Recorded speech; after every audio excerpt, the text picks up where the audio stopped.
এই করো এটা কথা হলো না তুই আকাশে যে মুই তারা দেখা নাই বলছি একটা হচ্ছে কেলে তুই গম নাই বে কি কথা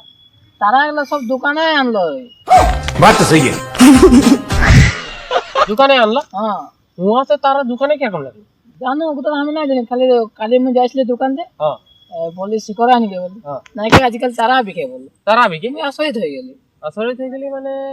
আগে তো মুই বলতে রি গম পাই না ওটা আমাদের বাই লাগে ওটা আমাদের ফুপু লাগে ওটা বলে কি আমাদের বলতে রই না হ্যাঁ তো ওটা এখন কিরকম বলবো তবে জানো এখন দোকানে কিনতে লাগবে নাকি হ্যাঁ 13 টাকা বলছে দাম এটা बात तो सही है। 13 টাকা হ্যাঁ বাপ রে বাপ আগে তো এনে দেখা পাতে রহি ওহে রে তো এখন তো পয়সা দেখে দেখতে হচ্ছে পয়সা দেখতে দেখতে যাবে না। হ্যাঁ, কি করবো এখন পয়সা হয় নাকি তোর কিনে পয়সা তো ঘরে আছে না ঘরে আছে হ্যাঁ তো মোর কিনে 2 টাকাটা আহে তুই 10 টাকা ঘরে দেখবো চ হ্যাঁ ঘরে দেখবো চ চো। লে করে যাবো আচ্ছা ঘরে দেখবো হ্যাঁ,